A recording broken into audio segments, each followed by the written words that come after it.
पूछी की तरह, जैसे पूछ होता है गाय या कोई जानवर और का, पूछ की तरह हमको जो है दिखेगा यह पूछल तारा है, और आसमान में ऐसा शेप में दिखाई देगा हमारा पूछल तारा, और दूर से ही कई कई महीनों तक, 2-3 महीने तक लगभग यह नजर आएगा। तो यह दिखता है 76 वर्ष के बाद। मतलब प्रत्येक व्यक्ति यदि जब अपने नॉर्मल एवरेज जीवन काल जी लेगा तो एक बार न एक बार पूछल तारा दिखेगा। और हम लोग, नमस्कार दोस्तों, चाणक्य ज्ञान ऑनलाइन यूट्यूब चैनल में आप सभी का स्वागत है। आज मैं लेकर के आया हूं ट्यूटोरियल आर्मी वालों के लिए, जो फिजिकल और मेडिकल पास हो चुके होंगे, जो लोग ग्राउंड फिट हो चुके होंगे, उनके लिए यह सेट बहुत इंपॉर्टेंट रहने वाला है, क्योंकि इसमें पूरे के पूरे 50 ऑब्जेक्टिव प्रश्न है।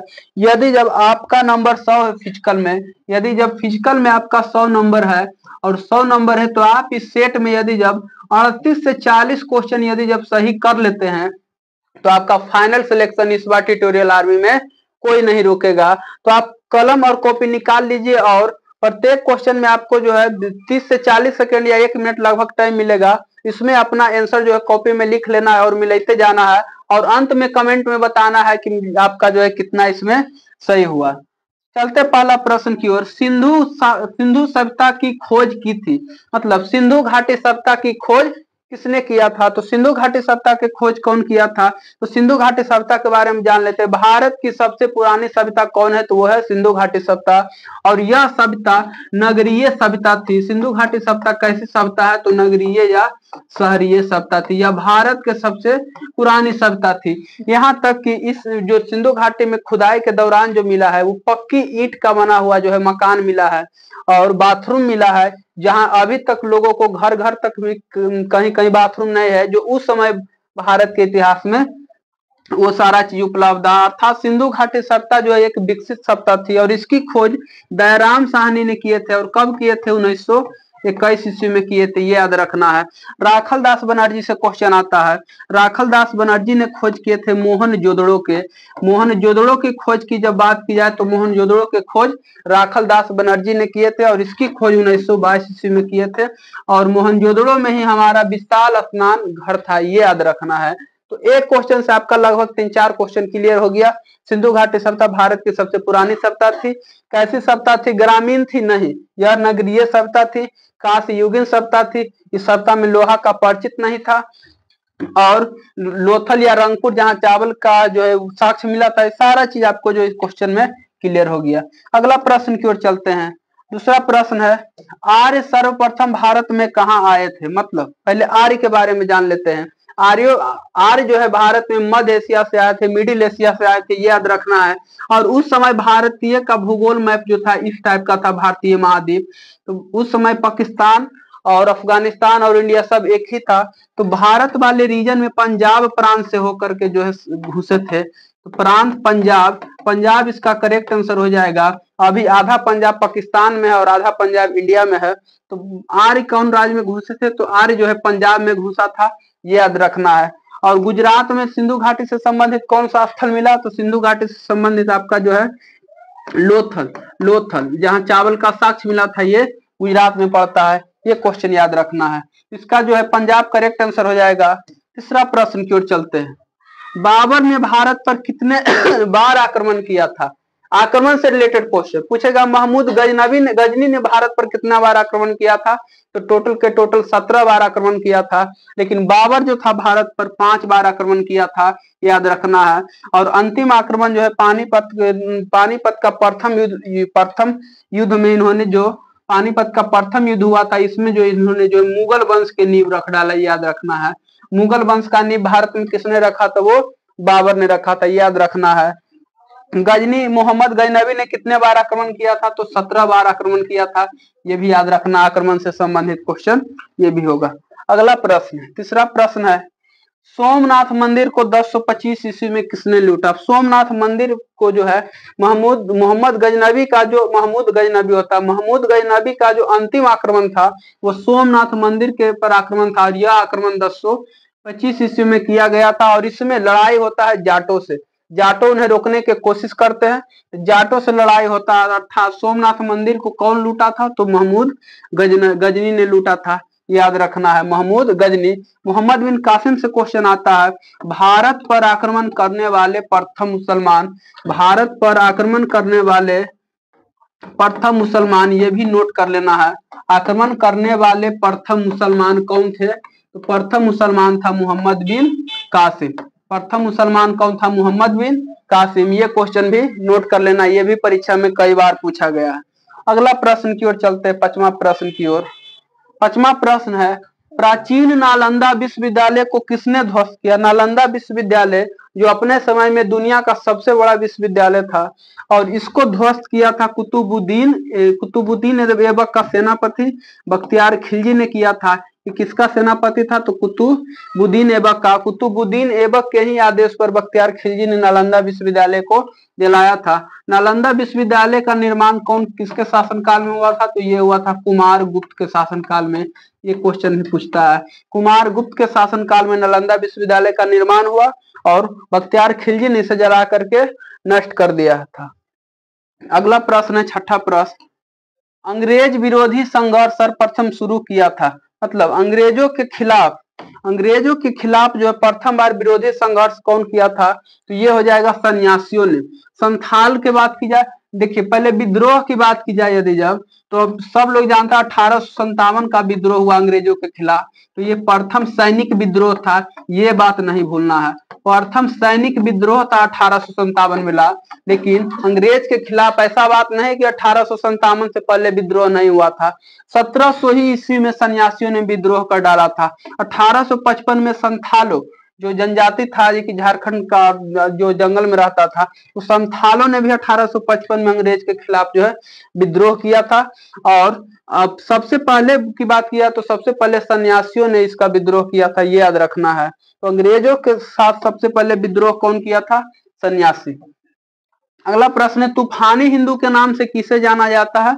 तो तूफानी हिंदू के नाम से स्वामी विवेकानंद को जाना जाता है, याद रखना है। तूफानी हिंदू के नाम से स्वामी विवेकानंद को जाना जाता है। नेक्स्ट प्रश्न है, साइमन कमीशन, एक मिनट, साइमन कमीशन को विरोध करते हुए किस क्रांतिकारी नेता ने लाठी के प्रहार से शहीद हो गए थे? साइमन कमीशन के विरोध करते हुए, तो इसका करेक्ट आंसर हो जाएगा लाला लाजपत राय। 1928 ईस्वी में जब साइमन कमीशन भारत आया था, उसमें टोटल के टोटल जो है अंग्रेज थे, गोरा व्यक्ति थे। इसी कारण लाला लाजपत राय ने इन्होंने इसका जो विरोध किया था। और इनका एक कथन बहुत बार पूछा है कि मेरे सिर पर एक एक लाठी का प्रहार अंग्रेजी ताबूत का कील साबित होगा। ये किसका कथन है? तो ये लाला लाजपत राय का कथन है, याद रखना है। अगला प्रश्न है, 9वां क्वेश्चन है, मैं देश के बालू से ही कांग्रेस से भी बड़ा आंदोलन खड़ा कर दूंगा। ये किसका कथन था? किसका कथन था कि मैं देश के बालू से ही कांग्रेस से भी बड़ा आंदोलन खड़ी कर दूंगा। जब महात्मा गांधी को कांग्रेस से मनमुटाव हुआ था, तब ये बात बोले थे। अर्थात यह कथन महात्मा गांधी का है कि मैं कांग्रेस के आंदोलन करेगा, उससे बड़ा आंदोलन मैं देश के बालू से ही खड़ा कर दूंगा। ये हमारे गांधी जी का कथन है। नेक्स्ट प्रश्न है, अगला प्रश्न है, सॉन्डर्स की हत्या के रस में किन्हें फांसी की सजा हुई?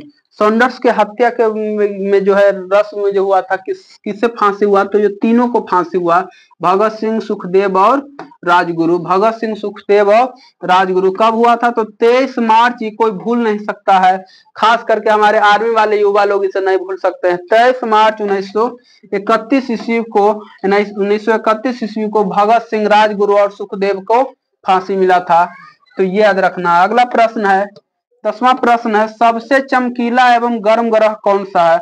ग्रह से संबंधित क्वेश्चन एक नया क्वेश्चन आएगा ही। सबसे चमकीला ग्रह की बात की जाए तो सबसे चमकीला ग्रह हमारा यह बुध है। यह बुध है, यह सूर्य के बिल्कुल और बिल्कुल नजदीक पाया जाता है बुध ग्रह, और यह जो केवल और केवल 88 दिन में एक चक्कर सूर्य का पूरा कर लेता है। मतलब सबसे तेज गति से सूर्य के चारों ओर घूमने वाला ग्रह कौन है? तो है बुध। इसे चमकीला ग्रह के नाम से भी जाना जाता है। शुक्र से क्वेश्चन पूछता है, भोर या शाम का तारा? भोर या शाम का तारा? भोर या शाम का तारा, मॉर्निंग एंड इवनिंग स्टार। पृथ्वी से क्वेश्चन आता है, पृथ्वी है नीला ग्रह। नीला ग्रह की बात की जाए तो नीला ग्रह पृथ्वी है।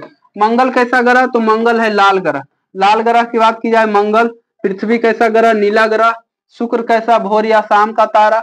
सबसे चमकीला एवं गर्म ग्रह कौन है? बुध है। ये सारा क्वेश्चन इंपोर्टेंट है, सभी क्वेश्चन इंपोर्टेंट है, और सभी क्वेश्चन जो परीक्षा में पूछा गया है।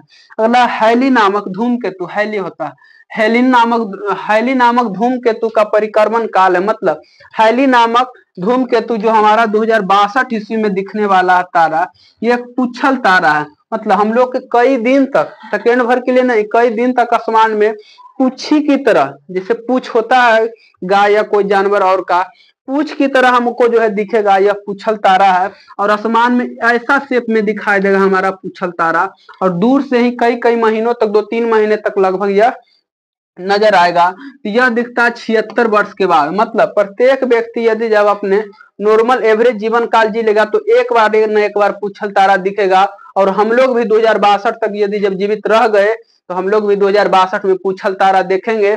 और यह 1-2 दिन नहीं, लगभग 1 से 2 महीना तक यह दिखाई देगा आसमान में, खुले आसमान में तारा की तरह दिखाई देगा रात्रि में पुच्छल तारा।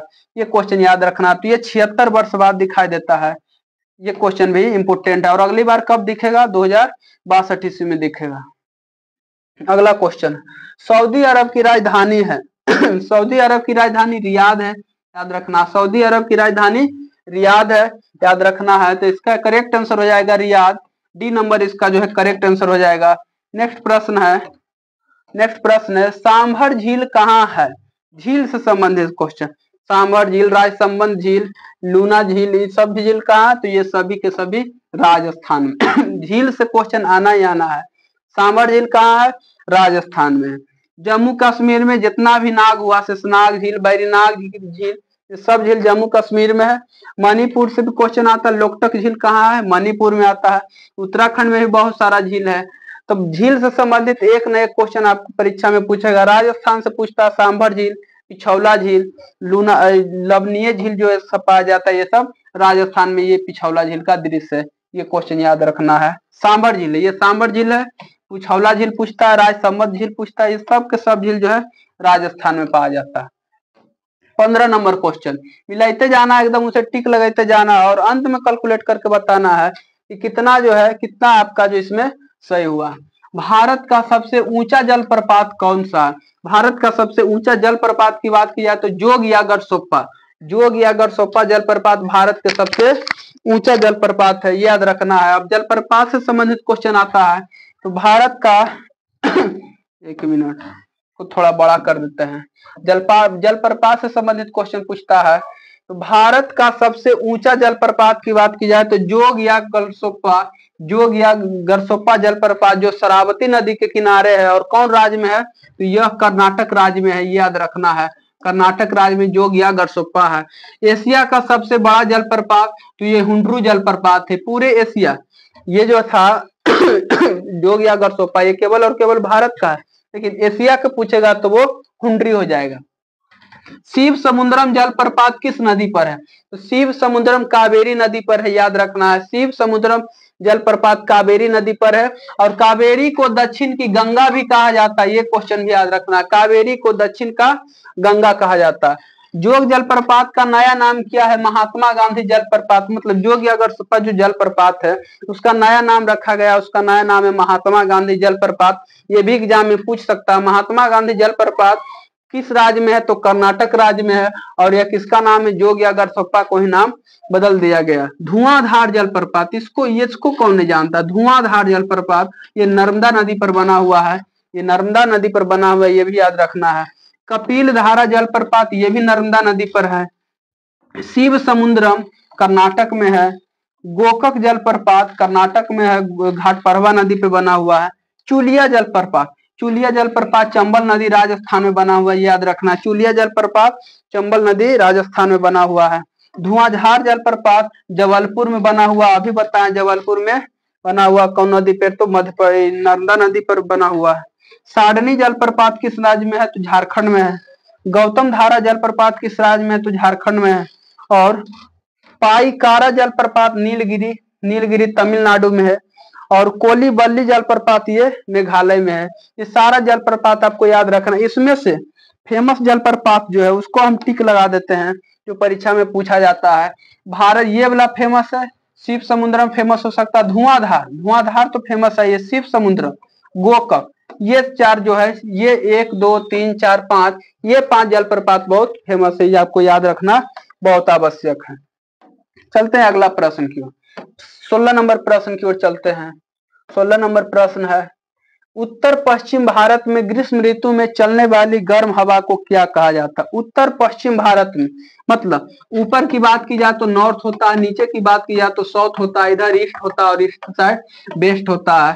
तो उत्तर पश्चिम मतलब नॉर्थ वेस्ट, नॉर्थ वेस्ट मतलब ये साइड में, तो ये साइड में भारत का दिल होता है मध्य प्रदेश। तो यहाँ से देखा जाए तो ये साइड में जो है चलने वाली हवा को क्या कहा जाता है? तो इसे लू के नाम से जाना जाता है, लू। जरा हम लोग लुक बोलते कि लुक लग गया, तो उत्तर पश्चिम में चलने वाले ग्रीष्म हवा को हम लोग लू के नाम से जानते हैं। ये याद रखना, ये क्वेश्चन भी इंपोर्टेंट है। अगला प्रश्न की ओर बढ़ते हैं। दक्षिण के राज नहीं है, दक्षिण के राज नहीं है तो कर्क रेखा से हम लोग नाप सकते हैं। कर्क रेखा से ऊपर लगभग माना जाता है उत्तर भारत और नीचे को दक्षिण भारत माना जाता है। तो मणिपुर ये तो ऊपर हो गया, कर्नाटक यही हो गया, कर्नाटक जो दक्षिण का हुआ, केरल दक्षिण में, तमिलनाडु दक्षिण में, तो मणिपुर तो दक्षिण में नहीं है। तो इसका करेक्ट आंसर जो है ए नंबर ऑप्शन हो जाएगा। एकदम लॉलीपॉप क्वेश्चन है, मणिपुर इसका करेक्ट आंसर हो जाएगा। इस टाइप को देखिए और इस टाइप के अलावा और भी क्वेश्चन पूछ सकता है। अगला, भारत का 29वां राज्य कौन बना? तो हाल ही में 2014 ईस्वी में तेलंगाना, 2014 ईस्वी में भारत का 29वां राज्य बना। कुछ दिन तक राजधानी आंध्र प्रदेश और तेलंगाना का हैदराबाद रहा, लेकिन अब राजधानी बदल करके हो गया आंध्र प्रदेश का हो गया है, आंध्र प्रदेश का हो गया अमरावती, अमरावती और तेलंगाना का पुरानी राजधानी हैदराबाद रहा। झारखंड कब अलग हुआ है? तो ये 2000 ईस्वी में अलग हुआ है।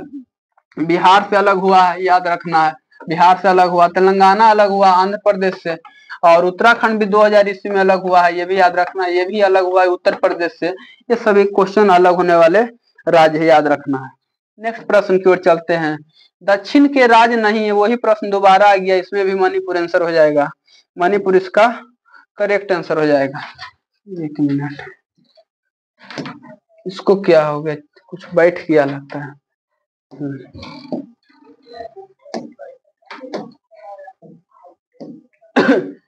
इसको क्या हो गया?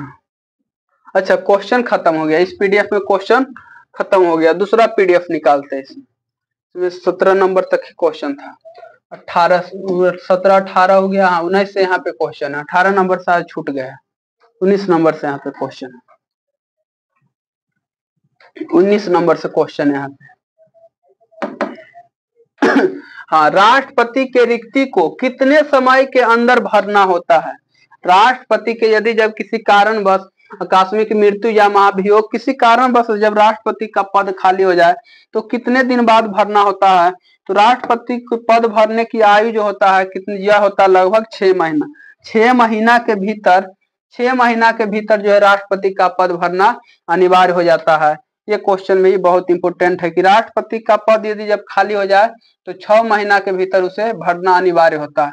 नेक्स्ट प्रश्न है, भारत का सबसे अधिक समय तक प्रधानमंत्री रहने वाले कौन थे?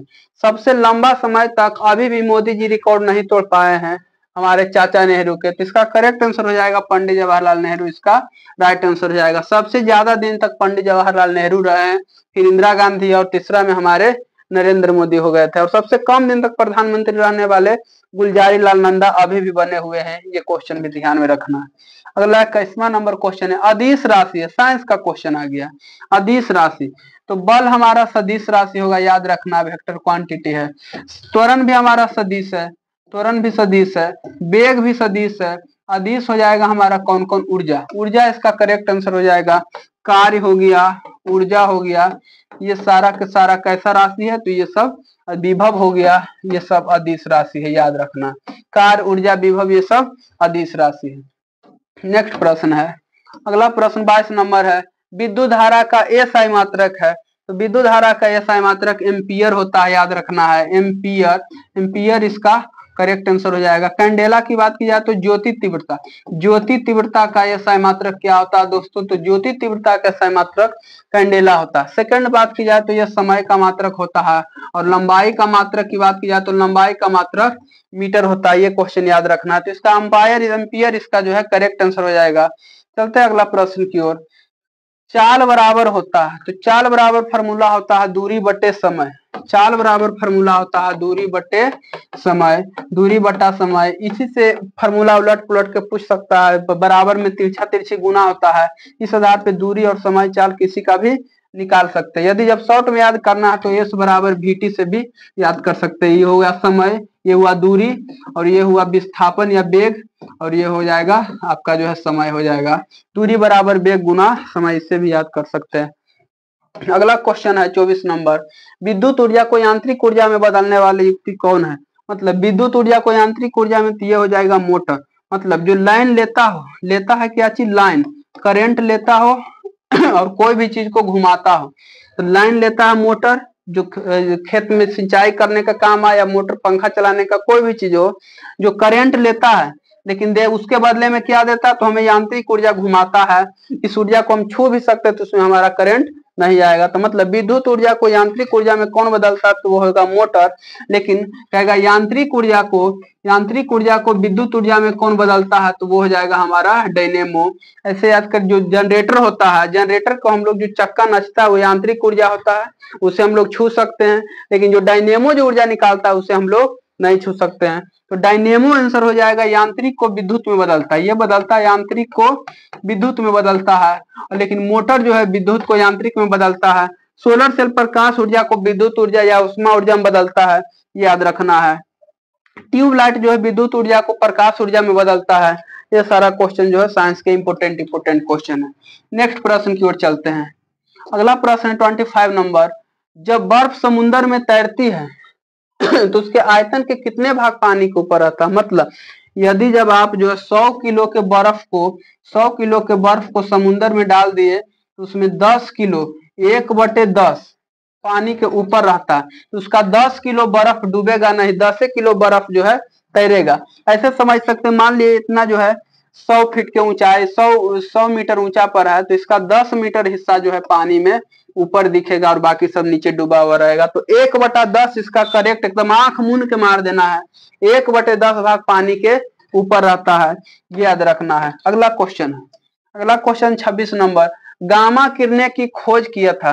तो गामा किरणें की खोज कौन कौन किया था? तो गामा किरणें का खोज जो है रोएंटजन ने किया था, याद रखना है। गामा किरणें का खोज रोएंटजन ने किया था।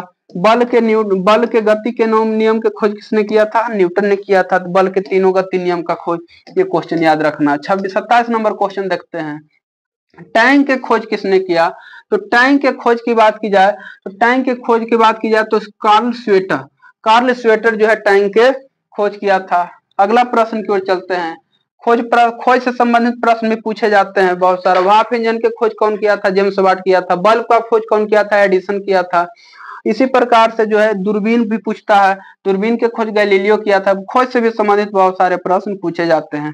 अगला प्रश्न है, बिच्छू के डंक में कौन सा अम्ल पाया जाता है? तो बिच्छू के डंक में हमारा जो फॉर्मिक अम्ल पाया जाता है, और फॉर्मिक अम्ल को हम लोग मेथनोइक अम्ल बोलते हैं, याद रखना है। बिच्छू या चींटी के डंक में जो है फॉर्मिक अम्ल पाया जाता है, और फॉर्मिक अम्ल को ही हम लोग जो है मेथनोइक अम्ल बोलते हैं, और इसका सूत्र होता है CH3COOH। ये क्वेश्चन याद रखना है। फॉर्मिक अम्ल या मेथनोइक अम्ल या CH3COOH तीनों एक ही क्वेश्चन है, ये दिमाग में सेट कर लेना। नींबू में कौन सा अम्ल पाया जाता है? तो नींबू में पाया जाता है सिट्रिक अम्ल। लैक्टिक अम्ल पाया जाता है दूध दही में कौन सा अम्ल पाया जाता है? लैक्टिक अम्ल पाया जाता है। ये क्वेश्चन याद रखना है। चलते हैं अगला प्रश्न की ओर। नेक्स्ट प्रश्न की ओर चलते हैं। 29 नंबर क्वेश्चन है, समुद्री जल का पीएच मान कितना होता है? तो समुद्री जल गुण में उसकी बात की जाए तो लवणीय होता है। और पीएच मान से संबंधित पहले पीएच के बारे में जान लेते हैं। पीएच का फुल फॉर्म होता है पोटेशियम ऑफ हाइड्रोजन। इसका जो है पूरा फुल फॉर्म होता है पोटेशियम ऑफ हाइड्रोजन। मतलब उसमें हाइड्रोजन और पोटेशियम का अनुपात देखा जाता है। तो 7.0 होता है, ये जो है शुद्ध जल का होता है, याद रखना। ये उदासीन होता है। शुद्ध जल कैसा होता है? तो शुद्ध जल उदासीन होता है। और 7 से पहले जो होता है पीएच मान वो होगा अम्लीय, और 7 से बाद जो होता है वो होता है क्षारीय। ये क्वेश्चन याद रखना। अब इसी से पकड़ा जाएगा, क्योंकि समुद्री जल क्षारीय होता है, लवणीय होता है, उसे हम लोग पी नहीं सकते हैं। इसका जो पीएच मान हो जाएगा 7 से अधिक, मतलब लगभग 8.4।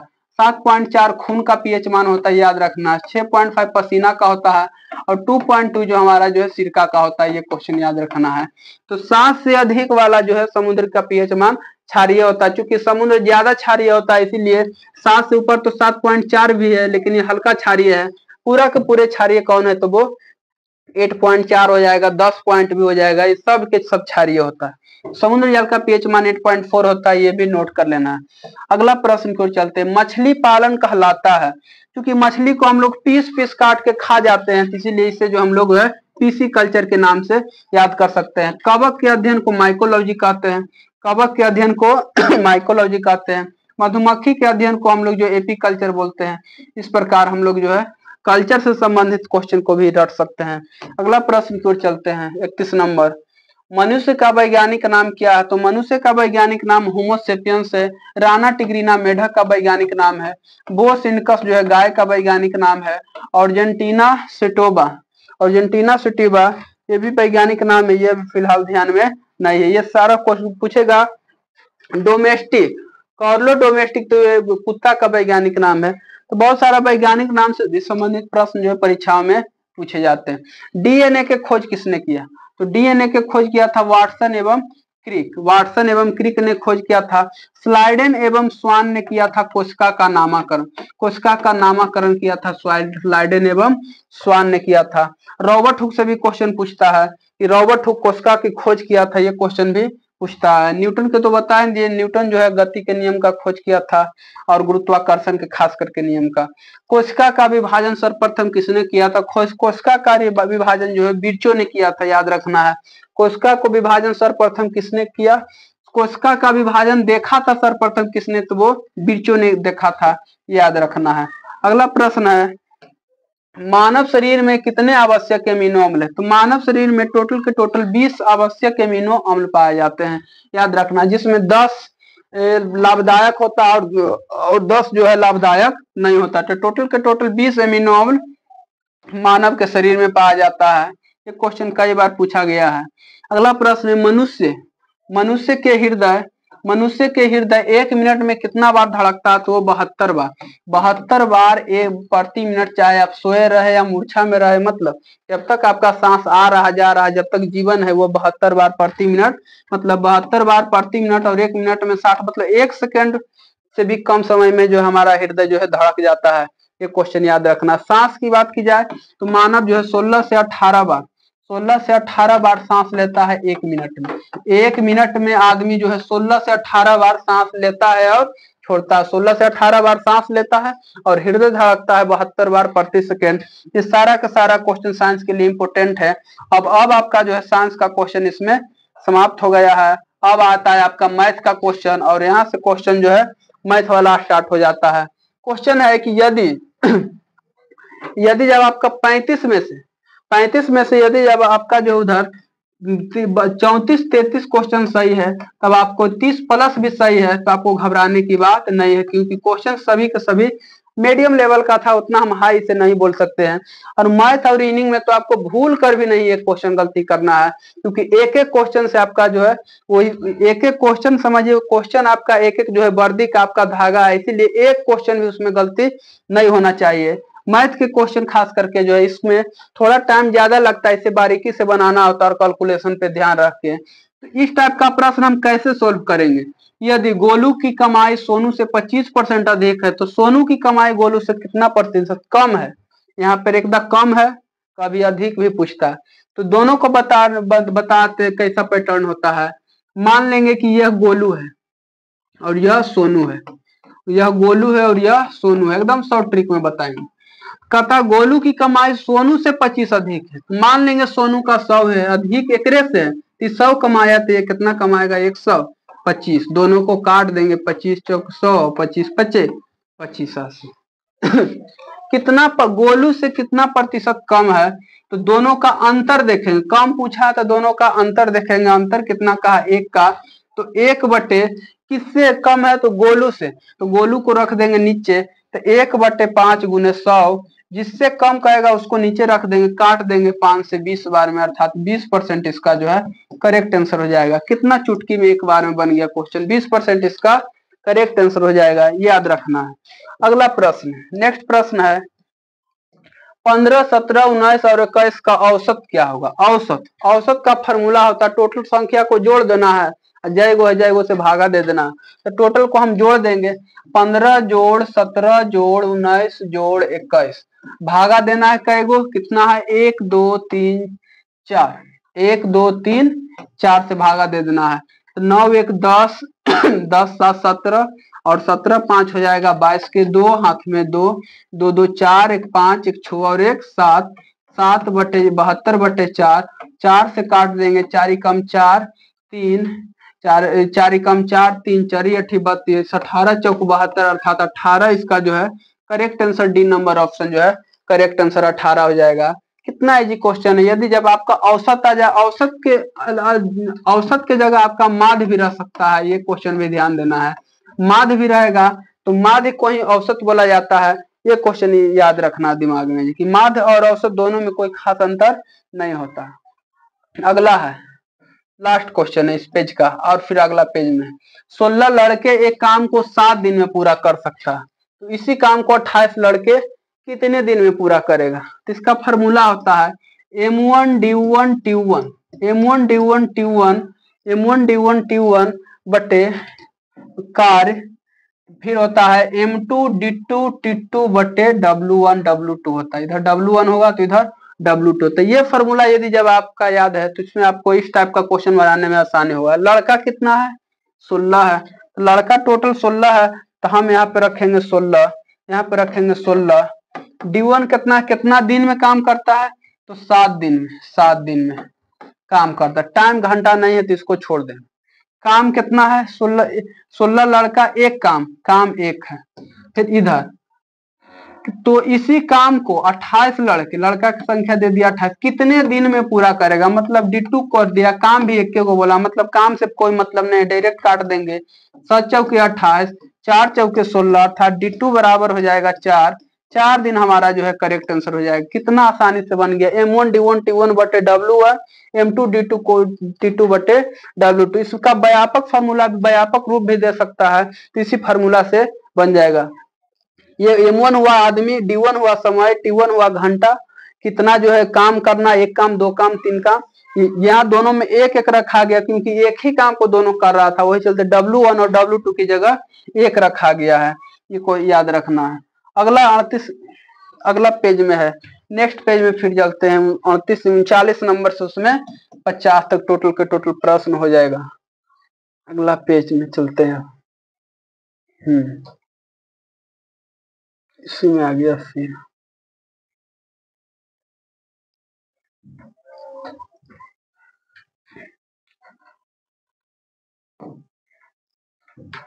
अड़तीस 39 से इसमें जो है टोटल के टोटल 50 तक हो जाएगा।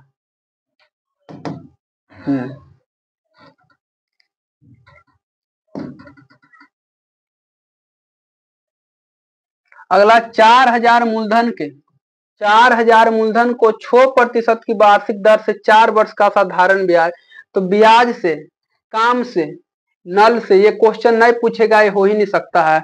तो ब्याज से संबंधित दोनों फॉर्मूला याद रखना होगा, कभी साधारण ब्याज पूछ देगा, कभी चक्रवृद्धि ब्याज पूछ देगा, और कभी दोनों को मिला करके पूछ देता है। तो साधारण ब्याज का फॉर्मूला होता है P गुना R गुना T बटे 100, P गुना R गुना T बटे 100। तो कितना का मूलधन है, तो मूलधन है 4000 मूलधन है। दर कितना है, तो 6%। समय कितना है, तो कितना साल के लिए, 4 साल के लिए देता है। भागा में 100 कर देंगे, 2 शून्य से 2 शून्य को काट देंगे, 2 शून्य से 2 शून्य खत्म हो जाएगा। 6 चौके 24, 24 चौक 96 अर्थात 96, और एगो शून्य बचा हुआ था 960 रुपया ब्याज प्राप्त हो जाएगा, अर्थात ए नंबर इसका जो है करेक्ट आंसर हो जाएगा, ए नंबर करेक्ट आंसर हो जाएगा। अगला 40 नंबर प्रश्न की ओर चलते हैं। किसी वस्तु को 16000 में बेचने से 20% की हानि होती है, तो उस वस्तु का क्रय मूल्य ज्ञात कीजिए। तो हानि परसेंट का फॉर्मूला होता है, हानि परसेंट बराबर फॉर्मूला होता है हानि बटे सीपी गुना 100, हानि बटे क्रय मूल्य गुना 100। कितना में बेचा, तो 16000 में बेचने से 20% की हानि होती है, परसेंट दे दिया 20%, हानि कितना, हानि कब होगा, हानि कब होगा, जब क्रय मूल्य का मूल्य ज्यादा रहेगा और विक्रय मूल्य कम, मतलब खरीदेगा ज्यादा में और बेचेगा कम में, तब इसे हम लोग हानि बोल सकते हैं। और गुना में 100 होगा तो क्रय 20 तो इधर हो जाएगा। क्रय मूल्य कितना है नहीं पता है, लेकिन विक्रय मूल्य पता है। विक्रय मूल्य कितना है, 16,000 है। विक्रय मूल्य टोटल के टोटल 16,000 है। और सीपी कितना हो जाएगा, सीपी के जगह सीपी छोड़ देंगे, गुना में 100 करेंगे, 20 बचे के 100, मतलब इधर अब बना के बात की जाए तो सीपी माइनस 16,000, सीपी माइनस 16,000 अब बटे ई सीपी जाके उधर गुना हो जाएगा, बट्टा में सीपी हो जाएगा, ई सीपी इधर चलाएगा, हाँ ये वाला सीपी इधर चलाएगा और 5 इसमें गुना हो जाएगा। तो 5 सीपी 16 25 80, 16 25 80 बराबर सीपी, और 5 सीपी में 1 सीपी घटेगा तो हो जाएगा 4 सीपी, और 80,000 ऊपर टे जाएगा तो प्लस में हो जाएगा, मतलब काटला पे आ जाएगा 20,000। 20,000 जो है क्रय मूल्य, इसका करेक्ट आंसर हो जाएगा सी number.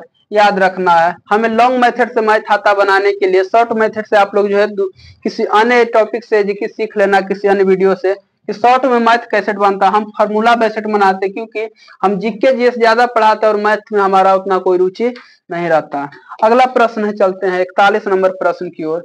A Z B by C reasoning है, रीजनिंग का प्रश्न आ गया। इसमें क्या सोचना है, रिलेशन देखना है, कितना बढ़ाया है तो 3 2 ए बी सी 2 बढ़ाया है, कितना बढ़ाया है घटाया, इसमें कितना घटा एक्स बाई जेड 2 घटाया है, बी से फिर 2 बढ़ाया और 2 घटाया, मतलब 2 बढ़ाया 2 घटाया है। तो एच में हम 2 बढ़ाएंगे पहले तो आई जे हो जाएगा, एस में घटाएंगे तो क्यू हो जाएगा, जे क्यू कहाँ गया, ए नंबर में मिल गया, ए नंबर हमारा जो है करेक्ट आंसर हो जाएगा। अगला प्रश्न की ओर चलते 42 नंबर प्रश्न में। 120 मीटर लंबी एक रेलगाड़ी 180 किलोमीटर प्रति घंटा की चाल से चल रही है तो 230 मीटर लंबे प्लेटफॉर्म को पार करने में कितना समय लेगा। जब कोई खड़ा चीज का पार करेगा, चाहे आदमी हो या पोल हो, तो उसमें लंबाई नहीं जुटता, लेकिन जब कोई सोया हुआ चीज प्लेटफॉर्म रहे या फिर कोई बाउंड्री रहे तो उसको जब पार करेगा तो उसमें जो है लंबाई जुट जाता है। जिसका फॉर्मूला होता है दूरी बराबर होता है चाल गुने समय, चाल गुने समय होता है। दूरी में इसमें जुट जाएगा, क्या पूछ रहा है कितना समय लगेगा, तो समय बराबर फॉर्मूला हो जाएगा दूरी बट्टे चाल, दूरी बट्टे चाल हो जाएगा। दूरी कितना हुआ, ट्रेन की लंबाई 120, ट्रेन की लेंथ हो गया 120, गाड़ी के लेंथ हो जाएगा 104 हो गया, और कितना मीटर सोया हुआ प्लेटफॉर्म है 230। यहाँ पे दोनों जुट जाएगा, जब कोई सोया हुआ प्लेटफॉर्म जो सोया हुआ रहता है, सोया हुआ चीज को पार करेगा तो दोनों ऐड हो जाता है। चाल की बात की जाए तो 180, क्योंकि सब मीटर में दिया हुआ तो इसको भी हम लोग मीटर में बदल लेंगे तो 18 दाएं के 80 लगभग हो जाएगा 120, 0 के 0 3 2 5 350 इधर हो जाएगा, और 10 पच्चे के 50, 10 पच्चे के 50, एक सुना से एक सुना खत्म, 5 से काटेंगे 5 दूना के 10, 3 5 7 35, 27, 27 नहीं हो जाएगा यहाँ पे, 5 सत्ते हो जाएगा, एक नहीं है ये बराबर दिया हुआ, 5 सत्ते 35, कैलकुलेशन केला पे आ जाएगा 7 सेकंड, इसका जो है करेक्ट आंसर हो जाएगा। शॉर्ट में इधर हम बना देते, समय बराबर फॉर्मूला होता है दूरी, तो दूरी में दोनों को जोड़ देना, गाड़ी की लंबाई और ट्रेन पर जो प्लेटफॉर्म है उसकी लंबाई, दोनों को यदि हम ऐड कर देंगे और डिवाइड कर देंगे कितना से, तो 180 को मीटर प्रति सेकंड में बदलेंगे तो 180 गुना 5 बटे 18, 18 दाएं के 180 लगभग 50 हो जाएगा, और 50 एक सुना खत्म हो जाएगा, और 35 से नीचे 7 बचेगा तो 35 बटे 7 5 बचेगा, 5 सते 35, 7 इसका 7 सेकंड करेक्ट आंसर हो जाएगा डी नंबर ऑप्शन। जब दोनों लंबाई रहेगा सोया हुआ चीज तो उसमें ट्रेन की लंबाई और प्लेटफॉर्म की लंबाई दोनों जुट जाता है। 7 क्वेश्चन और बचा, जिसमें 43 नंबर प्रश्न है। 43 नंबर है, यदि 43 नंबर प्रश्न है, यदि बीते हुए कल से 3 दिन पहले बुधवार था तो आगामी कल से 4 दिन बाद कौन सा दिन होगा। मतलब हम ऐसा प्रश्न में सबसे पहले आज खड़े हो जाएंगे, एक दिन मान लेंगे नहीं पता है, आज से बीते हुए कल, कल यहाँ बीता होगा, एक कर 3 दिन पहले, 1 दिन 2 दिन 3 दिन, यहाँ बुधवार था तो बुधवार था यहाँ पे, तो आगामी कल से 4 दिन बाद, तो ये आज हुआ, और आज से कल यहाँ आएगा, एक कर 4 दिन बाद जाएंगे, 1 दिन 2 दिन 3 दिन, 4 दिन ही नहीं 4 दिन के बाद, 4 दिन बाद बोला, यानी 5वां दिन हमसे पूछ दिया है, तो बुध होगा, बुध के बाद बृहस्पति, शुक्र, शनिवार, इतवार, रविवार, सोमवार, मंगलवार, बुध, बृहस्पति, शुक्र, शनिवार। इसमें जो है शुक्र शनिवार नहीं आएगा, यहाँ पे बुध, बृहस्पतिवार, शुक्रवार, शनिवार, रविवार। फिर यहाँ हो जाएगा रविवार के बाद सोमवार, मंगलवार, बुधवार, बृहस्पतिवार और शुक्रवार। इसका जो है करेक्ट आंसर हो जाएगा, सी नंबर इसका करेक्ट आंसर हो जाएगा। अगला प्रश्न की ओर चलते हैं। नेक्स्ट प्रश्न है 44 नंबर। कौन सी अभाज्य संख्या है? तो अभाज्य संख्या इसमें जो है 373 इसका करेक्ट आंसर हो जाएगा। 373 एक अभाज्य संख्या। अभाज्य संख्या वैसी संख्या को बोलते हैं जो किसी भी टेबल से नहीं कटता। 45 नंबर प्रश्न है। यदि a तथा b दोनों विषम संख्या हो तो निम्न संख्याओं में कौन सी सम संख्या है? मतलब यदि a और 2 विषम संख्या है, सम संख्या कौन होगा? यदि जब इसको हम 3 मान लेते हैं और इसको 5 मान लेते हैं तो दोनों का मल्टीप्लाई 15। मतलब 2 को विषम संख्या का गुणनफल हमेशा हमेशा विषम संख्या ही आता है, तो ए नंबर ऑप्शन गलत हो जाएगा। 2 विषम संख्या को यदि जब हम जोड़ देते हैं तो सम संख्या आता है। और एक एग्जांपल ले लेते हैं, 11 और 3 ये हो गया 15। मतलब 2 विषम संख्या को जोड़ने पर या तो सम आ सकता है या फिर विषम आ सकता है, तो ये दोनों भी ऑप्शन नहीं होगा, ये हो जाएगा करेक्ट आंसर। क्योंकि 2 विषम संख्या को यदि जब हम गुना करेंगे और उसमें एक जोड़ देंगे तो ये हमेशा हमेशा के लिए आ जाएगा सम संख्या। चाहे इस पे किसी भी एग्जांपल बैठा लीजिए, इसका जो है डी नंबर ऑप्शन जो है करेक्ट हो जाएगा। 2 विषम संख्या के गुणनफल में से एक जोड़ देना है, डी नंबर इसका करेक्ट आंसर होगा। 46 नंबर प्रश्न की ओर चलते हैं। ये कैलकुलेशन का क्वेश्चन है। 1 के क्यू, 2 के क्यू, 3 के क्यू। 1 के क्यू 1, 2 के क्यू 8, 3 के क्यू 27। सबको जोड़ला पर ऐड कैला पे 36। इसका correct answer D number option हो जाएगा। 47 नंबर क्वेश्चन चलते हैं। एक वर्ग में कितनी सममित रेखाएं हैं? तो एक वर्ग में टोटल के टोटल 4 सममित रेखाएं हैं, क्योंकि वर्ग में जो है 4 रेखा होता है और इसी चारों रेखा को एक सममित रेखा बोला जाता है। तो डी ए नंबर ऑप्शन इसका करेक्ट आंसर हो जाएगा। 48 नंबर क्वेश्चन है। 9100 की धनराशि के वार्षिक चक्रवृद्धि ब्याज की दर से 20% पर उधार लिया जाता है। पिछला जो क्वेश्चन कराए थे उसमें साधारण ब्याज का क्वेश्चन था और इसमें चक्रवृद्धि ब्याज का क्वेश्चन है। और चक्रवृद्धि ब्याज का फॉर्मूला होता है CI बराबर कंपाउंड इंटरेस्ट बराबर P इंटू 1 प्लस R बटे 100 के पावर N होता है, जहाँ N वर्ष होता है। मूलधन कितना दिया हुआ है? तो मूलधन 91,100 दिया हुआ है। 1R का मान 20 बटे 100, समय कितना साल दिया हुआ? तो ये 2 साल के लिए, 2 वर्ष के लिए दिया हुआ है। तो 9100 इंटू 20 बचे के 100, 1 प्लस 1 बटे 5 के पावर 2। तो 9100 5 गुना 1 5 और 1 6 बटे 5 क्या स्क्वायर हो जाएगा यहाँ पे। तो 9100 गुना 6 बटे 5 गुना 6 बटे 5। कैलकुलेशन से काटने पर 5 चौके 20, लगभग 4 दामे 25 चौके 100, 91 चौके 1 चौके 4, 9 चौके 36, 364 और 36 जोड़ला पे आ जाएगा पक्का पक्की। इसमें जो है गुना करेंगे, हम मल्टीप्लाई करेंगे तो 6 चौके 24, इकाई अंक पर 4 आएगा, इकाई अंक पर 4 जो है ए नंबर ऑप्शन इसका करेक्ट आंसर हो जाएगा। अर्थात 48 का ए नंबर ऑप्शन होगा, 13104 हो जाएगा। 49 नंबर क्वेश्चन रीजनिंग का क्वेश्चन है। BEHKNO अंतर कितना का? तो 9 जोड़ा गया। 2 और 11 दोनों का अंतर जो है 9 है। 14 और 5 इसका भी अंतर 9 है। 17 और 8 इसका भी अंतर 9 है। तो 9 जोड़ते गया है, तो 6 में 9 जोड़ेंगे तो 15 हो जाएगा। और 9 में यदि जब हम 9 जोड़ेंगे तो यहाँ पे 18 हो जाएगा। 18 कोड R का होता है, ORU वाला सी नंबर इसका करेक्ट आंसर हो जाएगा। और लास्ट प्रश्न है। यदि जब दिन में रात में सितारे दिखते हैं तो दिन में क्या देखेंगे? तो दिन में सूरज दिखेंगे। हमने टोटल के टोटल 50 प्रश्न का करा दिया। यदि जब इस 50 प्रश्न में पूरे के पूरे 50 प्रश्न में आपका यदि जब 38 से 40 प्रश्न सही हो रहा है तो आपको इस बार ट्यूटोरियल आर्मी में फाइनल सिलेक्शन कोई नहीं रुकने वाला है। जिसका फिजिकल में यदि जब 100 नंबर टोटल के टोटल होगा तो 100 के नंबर जिसका टोटल के टोटल होगा, यदि जब 38 से 40 क्वेश्चन भी सही होगा तो उसका इस बार जो है 25 में जो है ट्यूटोरियल आर्मी में फाइनल सिलेक्शन हो जाएगा। और हमने जो है डे 1 करके जो बैच चला चुका हूँ, डे 2 वाला बैच जो है कल इसका वीडियो अपलोड होगा डे 2 में। तो पूरे के पूरे लगभग 1000 प्लस जो है जीके का प्रश्न होगा। ये वीडियो भी कल जो है देख लेना है।